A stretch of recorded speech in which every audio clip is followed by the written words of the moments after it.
Welcome to the Small Steps, Big Wins podcast. I'm dedicated to helping you take control of your life. Together, we'll explore practical tips, expert advice, and inspiring stories to help you overcome obstacles and achieve your goals.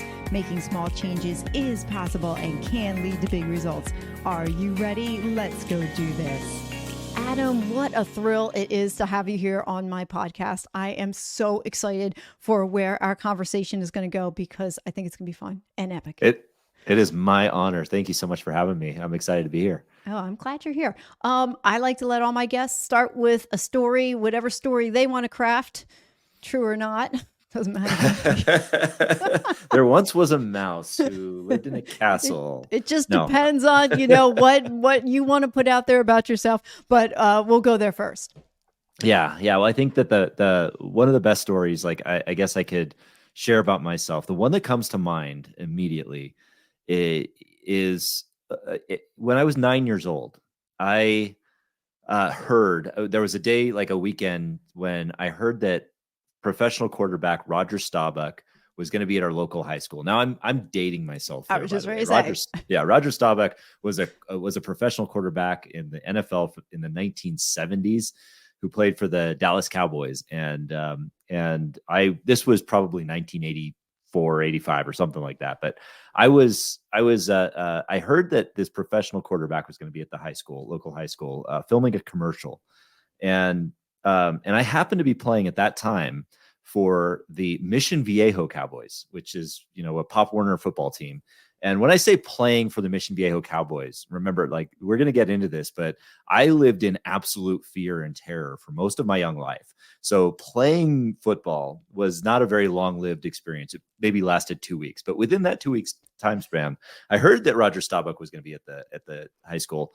So I went to the high school on that weekend to go see him. I dressed up all to the nines in my Cowboys attire.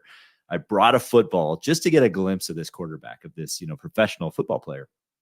And, when I got there, there was a bunch of people around, a bunch of adults, and they were kind of like, hustling around trying to get this commercial filmed. And Roger Staubach caught like an eye shot of me and saw what I was wearing and just kind of like, did one of those looks where, he kind of squinted at me and everything, but he held up his hands like this, like the international symbol for throw me the football. And so sure enough, as a young boy would, seeing a professional quarterback ask him to throw him the football, I threw him the football, and he proceeded to play catch with me for every outtake for the next hour and a half or so. He asked me questions about my life. He wanted to get to know me, and I was just so inspired at that moment. And many years later, I still have a picture of him and me in that instance. Which, by the way, he had a friend there who took that picture for us. And these were the days before digital cameras. So it wasn't my camera. He took a picture with his own camera. He found the school I went to and hand delivered the picture to my school office so that I could have it. And that taught me a very valuable lesson in leadership and just being just being an adult in the world who has influence. When you feel like you can inspire somebody, when you have that capability, when you are blessed with that opportunity, that is the moment when you should absolutely lean into it and let everybody else know that you're there for them to help them succeed. So that was just a huge, huge lesson I learned from somebody who didn't have to give me the time of day, but just went out of his way. It was quite amazing. So that was the story that came to mind. That's a great story. Thank you. How'd that make you feel when he did that back in, like, the football back and forth, and then wanted to get to know you as a person? Oh man, it was. I felt like he made me feel at the top of the world at that point, because at that time in my life, as I kind of mentioned in the story, I didn't have a lot of self-confidence. I've never really felt very good about myself. And I was always erred on the side of caution, like very much so, to the extent that I wouldn't take any risks. But the encouragement that he gave me, and, talking about like, wow, you're a great, you throw the ball really well, and he even wrote on my football, star of the future. I immediately went to my coaches, like at that team, and said, Roger Staubach says that I need to be the quarterback of this football team. And so the confidence pendulum just swung all the way the other side at that moment. Did they make you quarterback? I'm No, they did guessing not. no. And wisely, they did not. Oh my gosh. Yeah. It's amazing how one small act that somebody does Mhm. can have such a profound effect on the person receiving, and that we just Yes. don't always give ourselves enough credit for that, or nor do we stop Mhm. sometimes in those moments to like acknowledge somebody for something big or small. It doesn't even have to be big, it can be small. Yeah. In that case, he made your day, just by throwing a football back and forth and showing a mild amount of interest in who you were as a person. I think that's incredible Yeah. in your story. So cool. So Yeah. cool. What else from your story there? Because I know you have a few more things in there. You have a podcast. I do. Yeah. So I do host a podcast called Flow Over Fear, and the whole premise there is that we actually can rise above our fears, as powerful as they feel in our lives. We can rise above our fears, and we do so when we actually live into the flow that we have. And that comes with a variety of elements. There's a lot of things that go into that, but that basically extended from my experiences growing up with just extreme fear and anxiety. And the reason that I really developed an anxiety disorder in my own life was because I just tended to live into the fear that I experienced. And talking about that aforementioned football, Pop Warner experience, the reason I quit the sport was because I got hit one too many times and I didn't like being hit and it was uncomfortable. And so I just decided not to play football anymore. And I walked away from situations like that. And that happened with many different sports. It happened with people. I didn't approach people that I liked or girls that I liked because I was afraid of rejection. And those experiences, while they didn't seem like really earth-shatteringly like life-threatening or anything like that, because I walked away. So I didn't play Pop Warner football. So what? So I didn't talk to the girls I like. Big deal. But as I stacked those experiences over the course of many years, I began to reinforce a series of limiting beliefs in my life that began to just shape my entire experience and actually inflated or made the fear that I experienced bigger. In attempting to suppress and retreat from that fear and push it down and fight against it, I actually made that fear bigger in my life. Yeah. And when I did that, my world got smaller to the point where I kind of descended over time as I stacked those experiences. I developed, really, really high anxiety, started getting severe panic attacks in college, and leaned into alcohol as my solution. And, spoiler alert, I became a pretty rabid alcoholic for the next 10 years. And that became my life, was just a vicious cycle of debilitating panic and shame while trying to make it through sober most days, and drinking myself into blackouts by night on the weekends, and into numbness. Mm. Yeah, that fear. What's interesting about fear, and we'll go to also into like like your sobriety story as well, because Mhm. that'll tie back in. But the funny thing about fear, isn't it? It's like the more you try and in your story, the more you try and suppress it, the bigger it becomes. Mhm. Yes. Yeah. And Yeah. yeah, go ahead.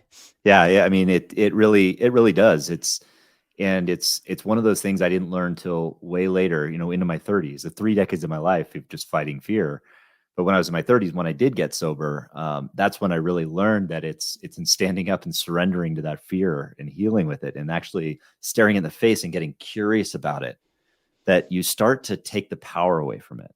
And Yeah. when you start to take the power away from it, it doesn't go away. You still feel the feelings, but the feelings are just that. They're just feelings.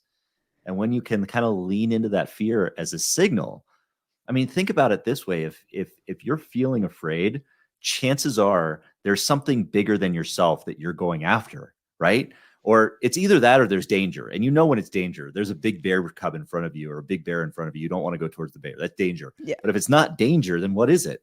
Well, it's telling you that you're pushing up against the edge of your comfort zone. And that's where life begins. So we That have to lean into those experiences. Yeah, we just don't get it, that fear. And you're right, you just mentioned it. We're not talking about the fear where, you're getting chased by a rabid dog, or, there's a Right. bear in front of you. It's not that kind of fear, but those everyday kind of fears where it's like, okay, I got to put myself out there, or the ego's yelling at you like, hey, don't do that, or, you're afraid to ask the boss for the raise, or the things like that. Those type of Yeah. fears. That's the stuff that can become way paralyzing that you were talking about. Once you got sober, sober. How did you learn to cope then with fear and anxieties and social inhibitions? Because you had used alcohol all those years to deal with those things. Now you're sober and you no longer have that crutch. What kind of Mhm. tools were in your toolbox? Yeah, fortunately, I think that I fell into the very first tool that you could find as far as overcoming fear is concerned, and that is community. Community is, I cannot stress it enough, a trusted community that has elements of mentorship, cohort, and trust is the most powerful tool we have with regard to emotional healing or personal development. If you could find those communities, I mean, we're both part of these kinds of communities and Yeah. masterminds and things that help lift us up. We're trying to create these communities, but that was really the first element I had. And in those first 3 decades of my life, when I was living in my fear, that was one of my fears, was just being involved with other people or being in communities. I tended to shy away from that kind of stuff because I was afraid of being, embarrassed or feeling rejected or all of those things. So having been in that situation of desperately needing and wanting to get sober, that was the first opportunity for me to actually face my fear, was to immerse myself in one of these communities. So to answer your question, I think that there's a couple of things there. There's community, but there's also exposure. I exposed myself to the fear of leaning into that community. So at some point, we just have to take a leap into that community. It doesn't have to be a massive leap. It could just be like one of those small steps to get that big win, right? Yeah, absolutely. Mhm. We love those small steps. Yeah. But, like, did you find though, when you leaned into the fear, since you struggled with fear for almost 3 decades, did you find that when you leaned into, what did you find when you leaned into your fear? How long did the fear stick around? Did it dissipate? And what were the surprising things that you found when you decided to face your fears that you didn't Yeah. expect? Yeah. I think some of the surprising things that I found over time was that the fear certainly doesn't go away. Like when people talk about overcoming fear, there's a lot of weird mixed messages that we hear around that. Some people just say like, well, just, like if you're a David Goggins type, it's like, well, F the fear, just do it, or there's the idea that you can overcome it and that somehow it goes away, but it doesn't go away. And it's hard to describe how that feeling is, but when I got into sobriety, though, I mean, the community helped. The fact that I was surrounded by other people that were working toward the same thing, that I wasn't alone, was so powerful. It helped lift that fear away. And then the exercise of actually like naming the fears, where there's a fourth step that you do. There's 12 steps in sobriety, right? In Alcoholics Anonymous. The fourth step is you take a personal inventory of your life. And part of that is really cataloging the fears that you have. And when I cataloged my fears, that was a big exercise too, because I started to name all of the fears that I had. And then I shared them with another person. And that took that power away from them. When I was talking about that when you're giving more power to the fear by suppressing it, when you actually name it and you put it out there in the world and you share it with people that like, I'm afraid of confrontation. I'm afraid of rejection. I feel like I'm afraid of being found out as a fraud. I feel like an imposter. Saying those things actually takes some of the power away from it. I And then was you can going get to the work. Yeah. Yeah, I was going to say. So it's actually just putting them on paper and Mhm. neutralizing them and then saying them out loud as well. Yeah. Do you use anything like changing your words, instead of saying something like, like, okay, I'm afraid to go into a social situation, or I'm afraid to do X, Y, and Z. Did you find yourself reframing what it is, those fears that you put down on paper, and turn them around? Yes, but it took a little longer to get it to do that. Once I had about a year of sobriety, and I actually started pursuing more of my dreams at that point, the things that I'd been putting off because of fear. Once I started doing that, I started learning it, getting into like the personal development kind of mindset, the Tony Robbins, the other mindset shifts that you could take, and started learning about how changing your language around some of these negative things actually benefits you. I've always looked at that idea of healing or building your relationship with fear as kind of two major steps with a bunch of small steps in the middle. And the two big big parts of that are the healing journey and then the personal development journey. The healing journey happened through my sobriety. I had to heal a lot of wounds. Like I had gaping wounds, like emotional healing that I needed to go through. And that required things like community and willingness and doing that initial work of really just kind of coming to terms and facing that fear. And then once I got through that phase and I got to the personal development phase, now it was time to actually shift that relationship further with the fear and actually start to embrace it, to build a relationship with it. And that's where we start to change the wording around it. When you hear that subtle shift there of instead of facing fear, embrace the fear. Embrace it. Yeah. Right. I'm part of a training program for our coaches, and it's heroic. That's just the name of the program that it is. And we talk about fear, and exactly what you just said is one of the way the Stoics faced their fears. So the program I'm part of, it takes ancient Stoicism and then it combines it with modern science. Right. So one of the things that the ancient Stoics would say is like, you don't run from your fear. You face your fear, you embrace your fear, you don't try and suppress it, but instead you come alongside of it. And as we were talking about, on the other side is generally something that's, that's something you're called to do. And it's generally a better thing on the other side when you're facing your fear and you're going, you're just heading yourself into it. It's kind of like the buffalo in the storm. Have you heard that story? Oh yeah. With the buffaloes coming, the storm comes out, they run into the storm where the cows run away from the storm. And when you run away from it, it just lasts a lot longer rather than just going right into it. It's one of my favorite analogies about fear, and it only lasts for just a second. Did you also know, have you ever heard, or did you know, and I've learned this recently, that the body's physiological response to fear is the same as excitement? Yes. Yeah. When I heard that, it was like, oh my God, that was just like a game changer for me, because now instead of being afraid to do something, I now say, I'm excited to do this. I'm afraid, but I'm excited to do this. Yeah, right. It's so true too. I mean, that those sensations of fear and excitement are very, very similar. And I mean, I think there's a big distinction in there of that fear and excitement too, and that's the risk. And the risk tells you that, like, anything that's worth it, that's worth pursuing, that's going to help you grow, has to have some level of resistance. And that there's this feeling like if something's worth pursuing, you're going to have excitement and you're going to have fear. So I think that there's a very divine reason why those two things exist hand in hand, that excitement and fear. It's basically your heart saying eureka and your brain saying nope. And that combination of things should be, the signal that you're onto something great. Like if it really excites you and it really scares you. Did you feel that way when you started your podcast, like that sense of fear, but yet excitement at the same time? Yes, absolutely. I mean, yeah, there's three ways in which I think that fear generally shows up for us. I mean, we can call it thousands of different fears like that we have, but I think generally speaking, we can categorize those non-danger fears into three core categories, and they're uncertainty, overwhelm, and self-doubt. And so for me, all of those came into play when I started my podcast.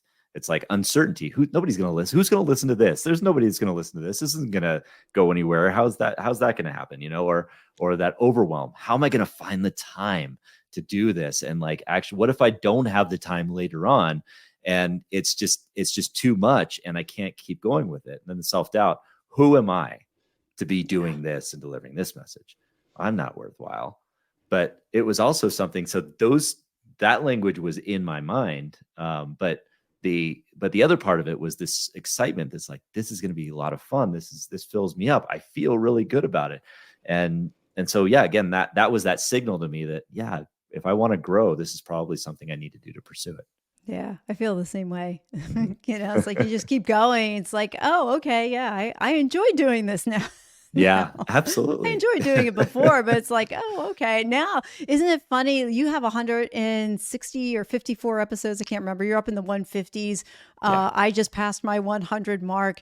Isn't it funny? Yeah, thank you. Isn't it funny? Like now, are you at the point? I mean, are you at the point like you can't imagine life without a podcast? Yeah, I mean, at this point, is it takes up. I mean, because it's so much of my life right now that yeah, it is absolutely that, and the fear doesn't go away. Like I'll have guests on, and I want to make sure that I serve that guest, and that those fears just keep coming in. Like, what if I don't do this? What if I don't serve them? What if I say the wrong thing? What if this? And and of course that never happens, but it all serves as this evidence for me later on, these Right. points of reference that yeah, I could succeed through that struggle. Yeah. But yeah, I guess I can't really perceive a time where I wouldn't be wanting to do a podcast. Yeah, isn't it funny once you Yeah. start, it's like, oh, I'm not going to stop now. And I want to pick up on something you just mentioned, and it's about that evidence Mhm. of having a success. And Mhm. how important that really is for us to look back and find those evidences of success in order to help us at times when things get really challenging. I know you have built companies and you're in charge of quite a few. You didn't go into that in your background. Mhm. What are times in your life where you like had to look back to encourage you to continue going forward? Yeah. So I've had to do that numbers of times in my life. And I think the context there is that, when I talked about the heart and the brain screaming at you, one is screaming Eureka while the other one's saying no. The heart is the one that wants to follow the passion. And a lot of times in our life, most of the time in our life, if we're not paying attention to it, our brain will scream louder than our heart. And that's when our brain will tell us all of that language around the uncertainty, the overwhelm, and the self-doubt that we're not enough, that we can't do it, we won't have the time, we won't do this. So our brain is protecting us. That's the primal brain of like, throughout evolutionary times. It's telling us that. But in order to tap into that heart piece, that's where I think we have to find those points of reference in our lives. And it's not always easy because our brain is loud. And a lot of times we just can't think of those times when we have had those successes. So those times in my past was when I did get sober. It's like I felt absolutely hopeless when I was sitting in a jail cell after a DUI, where I thought that I had lost complete control over my life. I was now a danger to myself and others, and I didn't know how I could live on this earth. I was hopeless, and I had to latch on to some level of hope that something could get me there. And that at that point, it wasn't really anything necessarily within me, but it was the fact that there was a community of support that I could at least lean into as the last step on the block. But over time, as I leaned into that community, that developed a point of reference for me that I could succeed in something. When I had a year of sobriety, that was something I'd never had before, that I never thought that I could get, was a year of sobriety. And I went through that, and I achieved that. And so when I wanted to pursue something next, when I wanted to pursue the Ironman triathlon, I told myself, look, I did this thing that I thought was impossible. Why couldn't I apply that to something else? And that became a point of reference for me. And then I stepped into that. And when I achieved the Ironman journey, that became a point of reference for me. So you can start stacking these points of reference that any one of us can achieve. And they don't have to be the Ironman triathlon. They could be helping out a customer at work, or in some way, or it could be just giving some of your time, or kind of finding a creative solution, whatever that may be to you. It could be a point of reference for your ability to succeed and pursue greater successes going forward. Excuse me. I love that you said that it doesn't have to be a big thing, Mm-hmm. because I think too often in life, we make ourselves to feel nominal because we haven't run an Ironman or done a triathlon. I haven't done that. I'm Right. a runner, but I've never done that. So I don't have that as a point of reference. And we tend to discount those little things. So I'm so glad you said that, Mm-hmm. because I hope somebody listening is encouraged that a small step, just like any small step, can be a big win in somebody else's life. Sometimes we just don't know it. Yeah. We don't know it. So I really enjoyed listening to your podcast. I was listening the other day, and your one episode was on small steps and big Yeah, wins. And I yeah. was listening to that, and I'm like, Oh, that sounds really familiar. So I was even more super excited for our conversation today as well. Out of that podcast, as I was listening, you talked about your mission is to Mhm. spread positivity on social media through puns.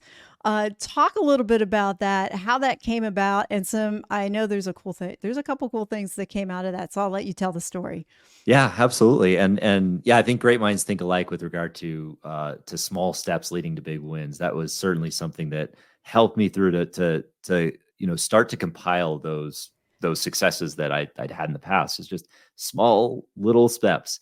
And one of those things that like really made a dramatic, change in my life was starting to share a pun on social media every day. And it sounds silly, and it is, but Oh, they're there's great. I've been yeah, following them. They're thank so you. fun. Yeah, I there love it. and there's a method to the madness on that because in 2015, and I remember it, distinctly. It was, I had been 3 years sober. I'd already started participating in Ironman and stuff like that. But there was another addiction that I had throughout my life that I thought was very important, and it was very important that I watch and follow the news because I needed to be informed.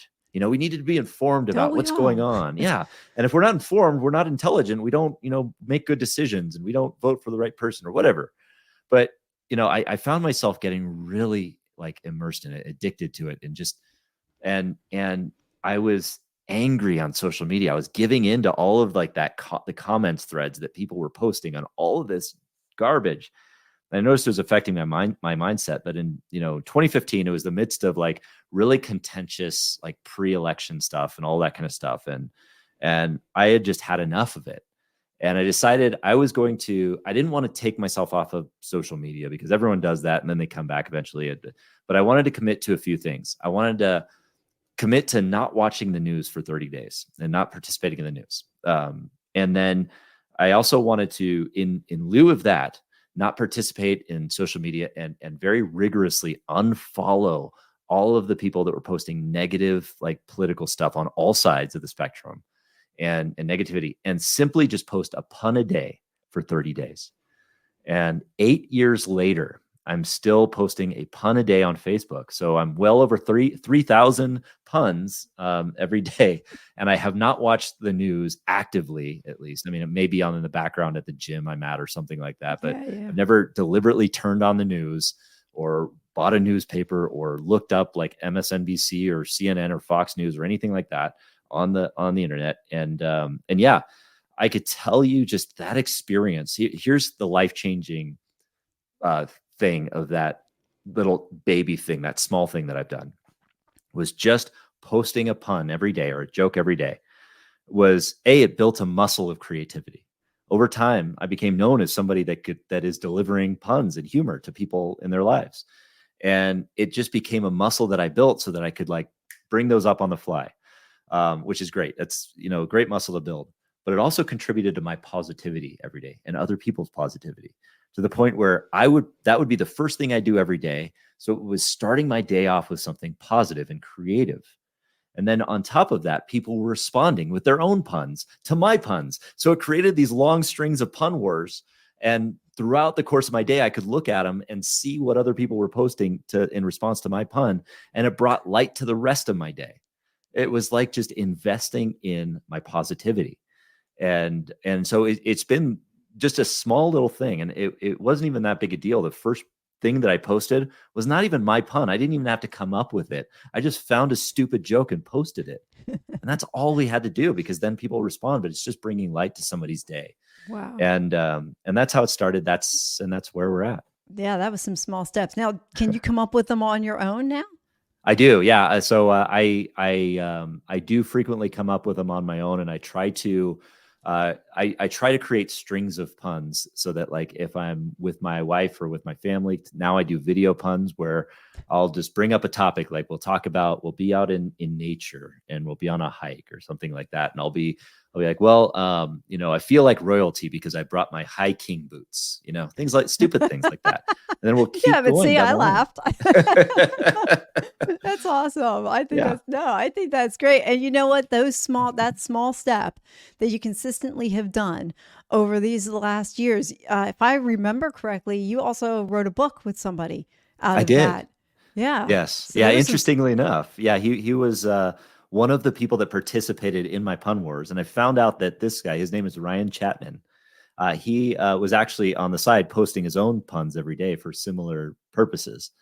And so we kind of got connected through that. And we started, messing with each other on it. And we decided we'd write a book. And I don't know this for certain, but I am pretty sure, and nobody's challenged it, that our book, which is just a continuous string of puns, is the longest continuous string of puns in literary history, oh, there you go. unverified. Yeah.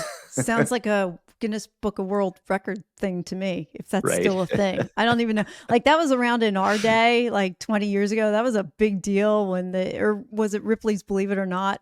It was either Yeah. one or the other. Guinness Book of World Records, Ripley's Believe It or Not. I think they kind of went hand in hand. I don't know if they still really do that or if anybody even cares anymore. I don't know. I think they do, because I've heard a few people that have bragged about it. And I think we actually looked into it, like trying to get that, but there was such a rigorous process, and I don't think that there was really any way to prove it, unless we read every book or something like that. I don't know how to prove something like that. But anyway, Yeah, it's just an interesting fact that you can say it's unofficial, right? The unofficial longest book ever of puns in one place, I guess. Yep. So let's go on back a minute to fears and conquering fears, and in there has to be limiting beliefs along Yes. with that. Talk about your process and how you walked through identifying your limiting beliefs and then what you do to overcome those in the face of fear.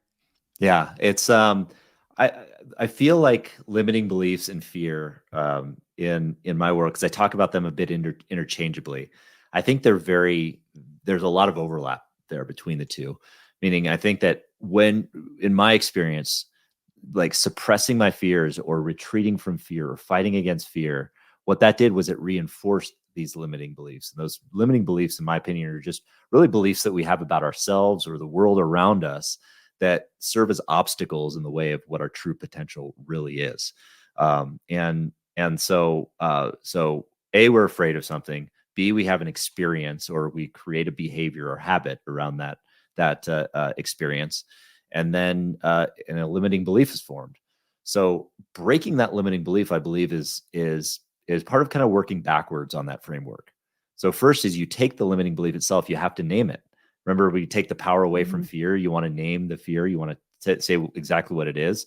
Well, a lot of times we have these limiting beliefs, in our minds, but if they're in our minds, they're really unclear what they are. Like, we might be afraid of being rejected, but what's the root of that limiting belief? Is that a limiting belief that we don't feel like we are enough for that person or we're enough to achieve that or whatever?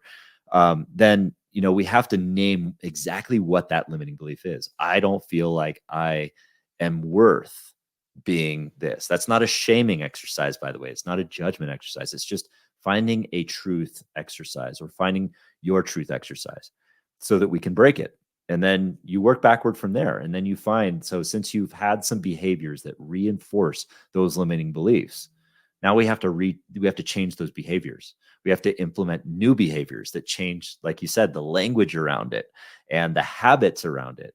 So for me, take my Ironman journey, for instance. I was by no means a triathlete. I was never an athlete. I never swam the distance of a pool before, let alone swam 2.4 miles.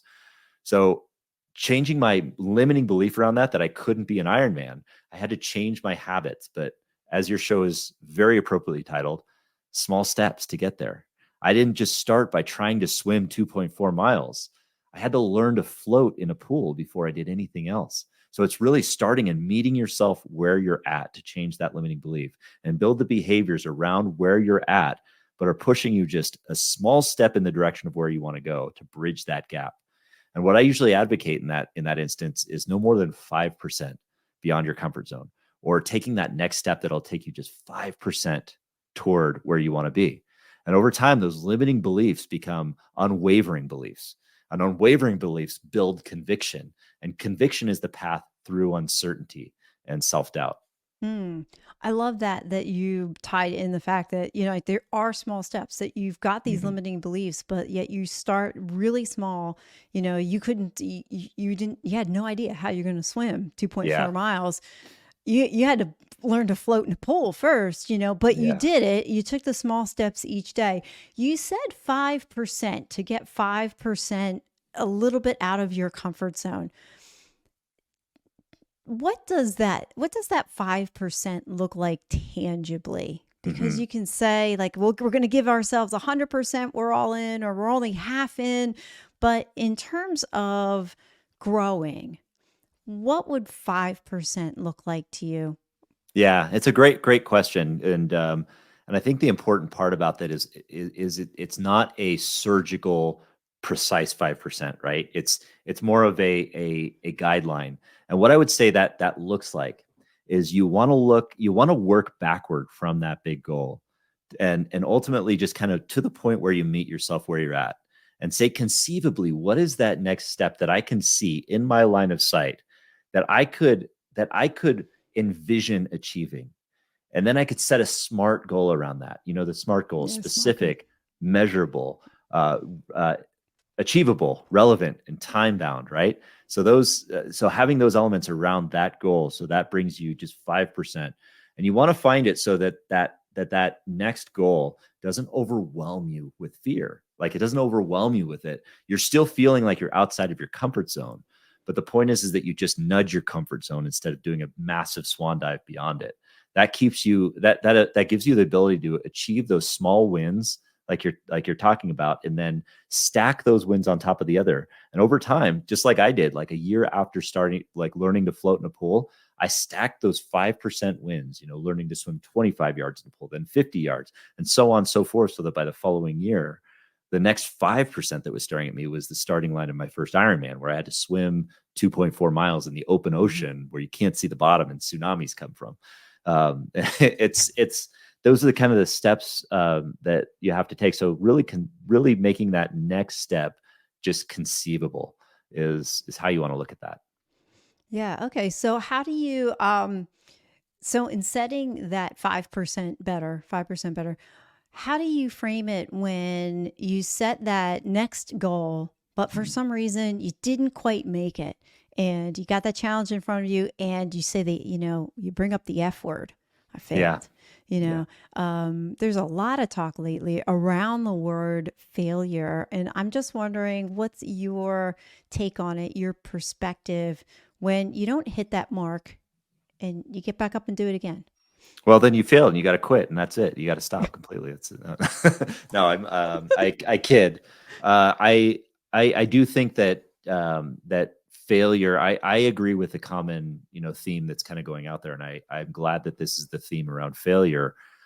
Is that we're talking more about it as a learning experience, and the failure is not final, and that we should not shame ourselves from failure, but we have to look at our pursuing our dreams or our goals or big goals, and taking those small steps to get to that big goal as a scientific experiment. And if we look at it that way, science and scientific experiments are riddled with small failures, right? They're riddled with data points that tell you that this isn't the direction you should go, this maybe you should adapt, and maybe you should do this.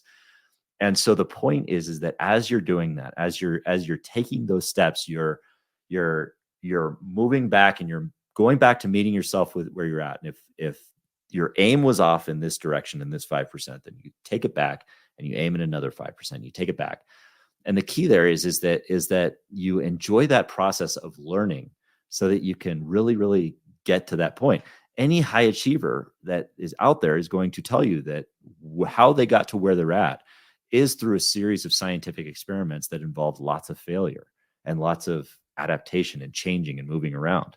And you'll find that those little failures that you thought were failures were actually just steps on the process to get you to where you're at today.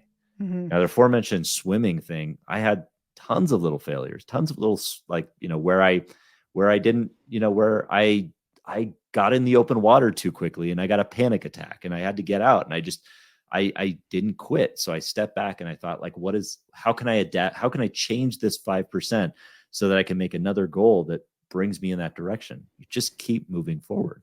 Yeah, I was going to ask you what were some any micro failures that you had, but Yeah. you learn and you took them for learning experiences. I'm so thankful that actually this narrative is going on out there Mhm. about failure. It's really not failure. It's just something that you either win or you learn.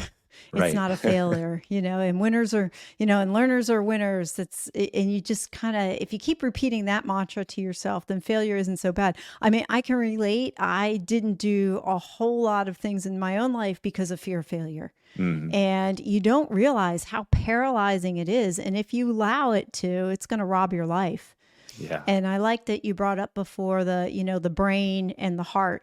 Like the brain can be really loud, but that heart, when we quiet ourselves down to listen to what our heart is telling us that we should do, then, those fears, they're still there, but they don't have as much hold on us as they think they do. Yeah. Let's talk about quiet and getting into silence and meditation. What are some things that you do that help you listen to that voice, help you listen to that heart so that you know what direction you should go in and not listen to those fears? Yeah, I'll tell you that it's honestly something I struggle with a lot in terms of quieting my mind. As my mind is naturally active, like, just part of how I grew up is it just talks. I get it. I have some of those, obsessive compulsive tendencies of just, those thoughts that just anchor into me, right? So it's not something where I can very easily just, quiet my mind and meditate a lot of times. But the one thing that does work for me to really get into that quiet zone and get that confidence and that into that heart center point is to get out in nature or just get outside and breathe, take breaths. Take breaths. And I like to use the Wim Hof method of breathing because it gives me a framework around it. That's also one way to kind of work around finding those 5% and moving beyond your fear is to find a framework around it. Something like it's like scaffolding, like a structure that you can use to build on it. And the fact that Wim Hof has a framework for breathing just gives me something to attach to that I can focus on and breathe. And as I do that, it does center, it gets me in the moment and it gets me more present and it gets me into that heart mode. One of the, our brains live in the past and live in the future. Our hearts live in the present, but also pine for some dream that we have and think that we're bigger than ourselves. So that's where we want to try and find ourselves, is in the present, where we can meet our heart and then try to move ourselves forward with that. So do you mind sharing what are some big dreams that are in your heart that are out there? Yeah. So right now, what I'm dreaming of is when I think of dreams should scare me. And the thing that scares me the most and excites me the most is getting out on the stage and becoming a public speaker and sharing this message more broadly. And so I want to speak on stages. I built a keynote to speak on more stages, and I've actually in the process of developing a TED talk that I'm hoping to deliver by the end of this year, that is on the power of dad jokes and their ability to save the world. Oh, So congrats. so that's kind of something that scares me right now, and something that that my heart is really pulling at. Well, I saw you on stage in Chicago, and I wouldn't say that I could tell you were scared if you were. It was nice to meet you at that mastermind, by the way. Absolutely. Yeah. But That was a yeah, blast. yeah, it Yeah. was. It was a lot of fun. But yeah, to your point, like it's funny how those dreams start manifesting themselves when we actually listen to the heart, and then Mhm. we start leaning into the possibilities and the things that can be. Do you do vision setting? What are your thoughts on vision setting, writing this stuff down, and how have you seen it manifest in your life besides just speaking on stage like you did in oh gosh, Chicago. Yeah. Chicago? Yeah, thank you. Yeah. Yeah. No, I think vision setting is incredibly powerful. And it's I think it's the first step toward actually goal setting. So I like to think of vision as like a funnel, and I like to think it in terms of vision and reflection. And so if you picture an hourglass in your mind, at the very top of that hourglass, you have sand coming in, and the sand that's coming in is basically that big vision that you have, right? And it's like, and I think of that vision as something that should be on your mind, the long-term 10-year, 5-year kind of target of like, what do I want to achieve by that? I want to be speaking, say, 30 times a year on however many stages and doing whatever. Say that's the goal. And then that filters down as it narrows down into the next year's goals. Like, what do you want to achieve this year to get to that? And then what do you want to achieve this quarter? What are the 90-day rocks that are those smart 5% goals that I could achieve this quarter? So you're narrowing it down until you get to today where that sand is falling through the hourglass. And it's like, what am I doing today to get me closer to that? And as you're doing that, the sand is going down. And if you're moving toward your vision, you're actually filling the reservoir with reflections, with things that you can reflect on, those big wins, those points of reference that tell you of your ability to succeed. So you're actually filling up this sand of like, look at these great things I've achieved. I've become an Ironman triathlete. I got sober. I've spoken Chicago. I've done this, or I've started a podcast. Whatever it may be, those things are filling the reservoir, giving you evidence that vision that you're creating is possible for you. And so I think that's why I think the vision is very important, but it's necessary but not sufficient, because all of those goals that feed into the vision are equally important too. Yeah, because you can have the dream, but if you don't really take some small practical steps, like it's just that it's a dream. And it Yes. just Yeah. sits out there. How many of us wander around thinking, oh, I'm just, like, oh, I want to be a millionaire. And, you're going out to eat 5 times a week. Right. Right. Or You you're stay. not Yeah. doing or you're not doing anything to advance yourself at work, or you're not, I mean, there's a million things you can do to be a millionaire, but they're just the two that came to the top of my mind. But the point is that there's a difference between just setting that dream and say, oh yeah, that'd be nice someday, versus, yeah, this is the compelling vision, compelling future that I see of myself. And I wonder if there's a difference, at least, and you can talk about yourself. Is there a difference between like having that, that crazy dream that's probably not going to come true, or, may or may not, versus the one that you feel in your heart? Like there's a feeling there that, this is hard. This is going to be hard to do. There's a little fear there, but Yeah. I think you're going to get there.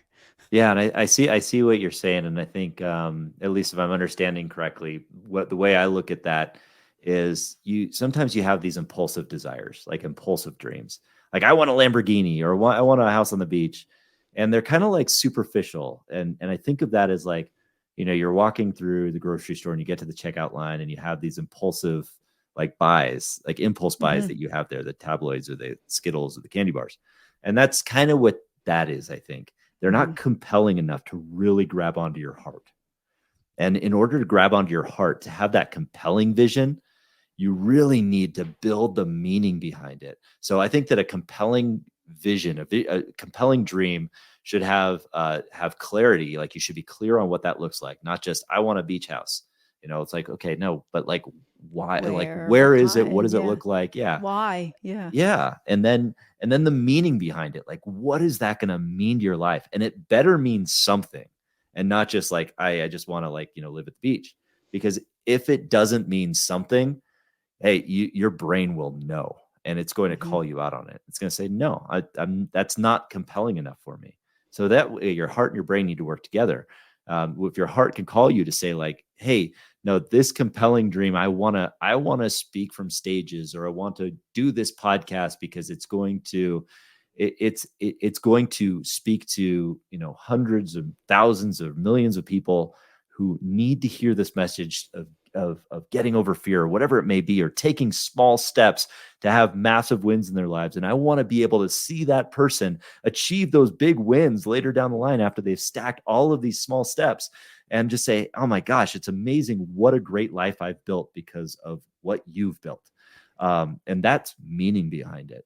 And when you have that, you build that third C, which is conviction. And so I talked about the C's. It's really clarity, conviction and oh man, I'm blanking on the other C that I just talked about. But anyway, you get my drift. So No, it's okay. While you were talking, I was writing down a question, but you already answered it. So I was going to ask you, like, when we have a big enough why, mhm. when our why is compelling, the how and the who will appear. When that why Yes. is big enough, I forget who said it, if it's a Ben Hardy, Dan Sullivan thing, but when your why is big enough, the who and how will take care of themselves.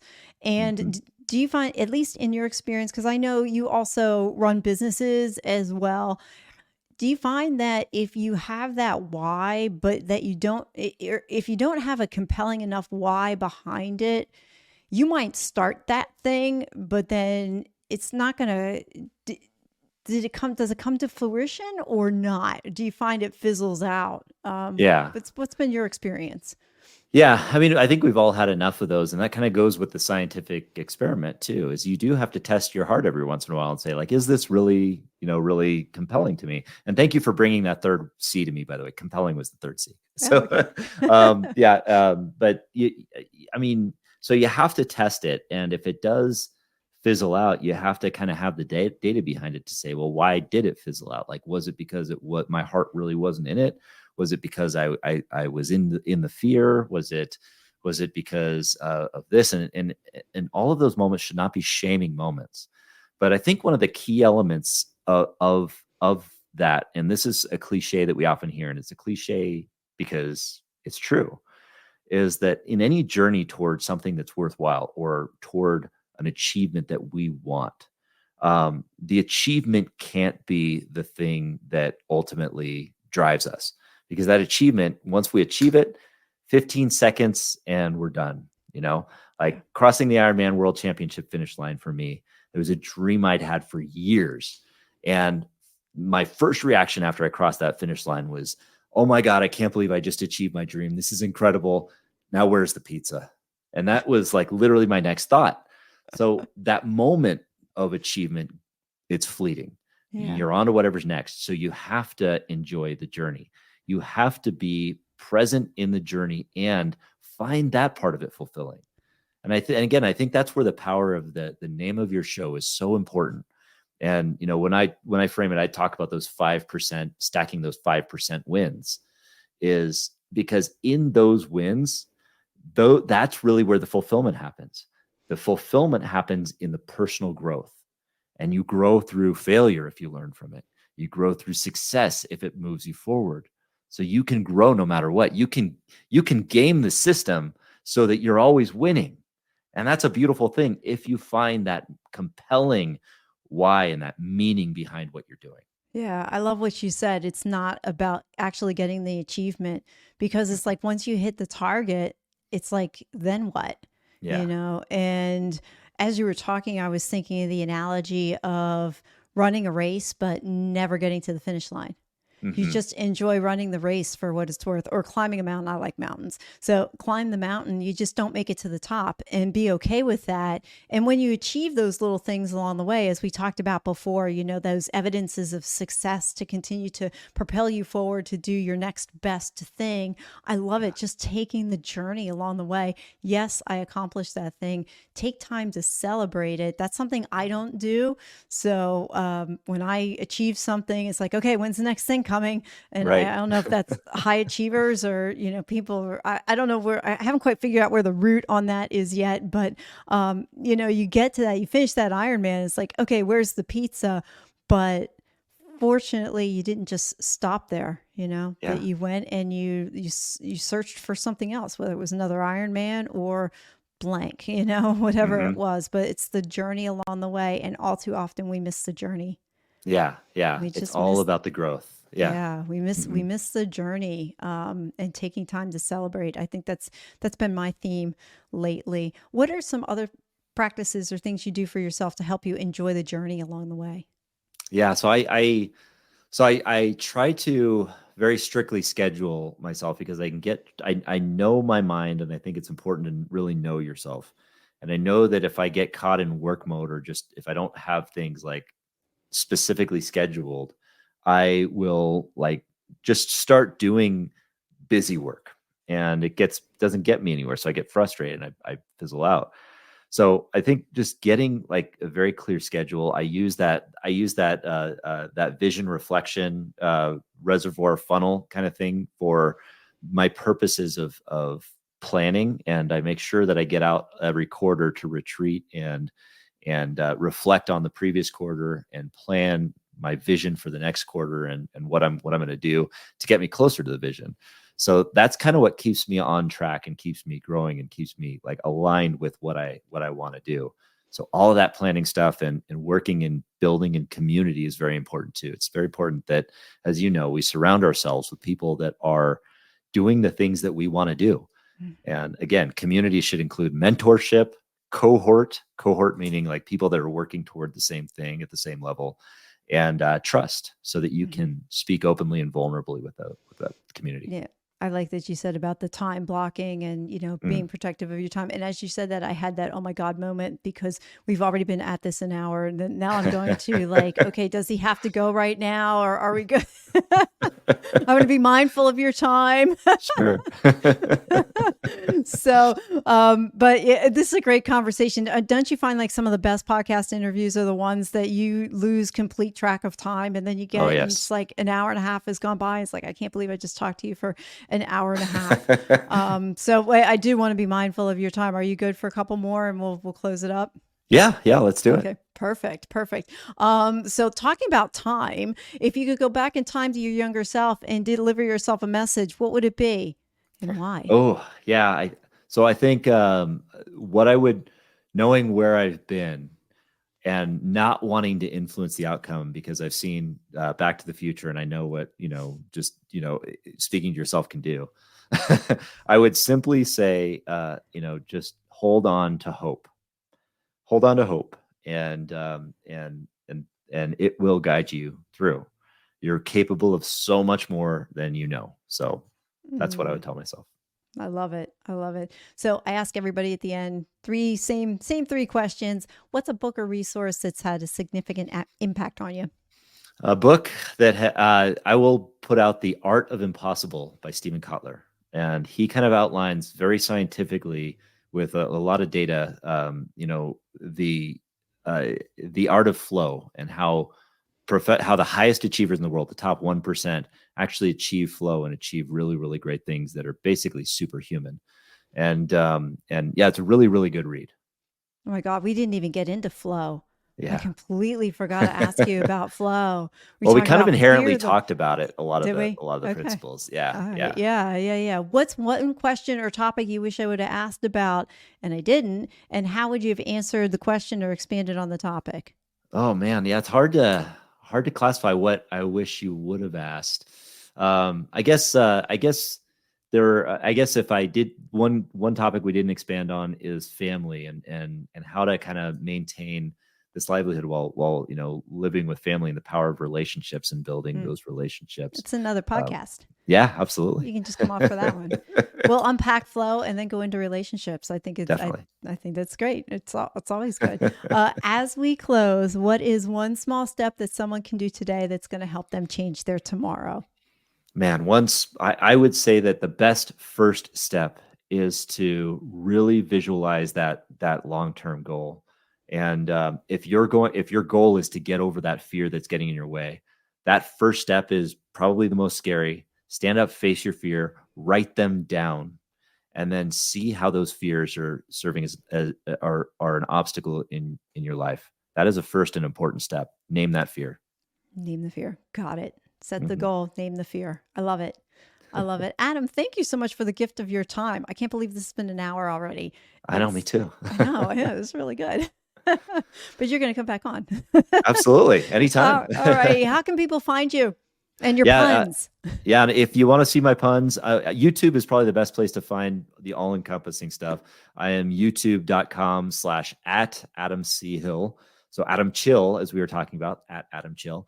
And there you could find my dad jokes and my podcast, Flow Over Fear, and anything else I'm doing. And you can also find me on Instagram @TheAdamChill, and all the other socials. I'm there too. All right, perfect. Well, thank you again for the gift of your time. This has been a lot of fun. Thank you, Sue. Appreciate it. This was great. Thank you for listening to another episode of the Small Steps, Big Wins podcast. I value your time with me and I seek to make every moment count. In order to make lasting change in your life, listening is usually not enough. So I want to ask you, what practical steps are you going to put into action today as a result of listening to this podcast? Remember, any step, any action, no matter how small, starts your journey to a big win. And if you're not sure where to get started, reach out to me and let's have a conversation. Until next time, love yourself, then love others. Peace.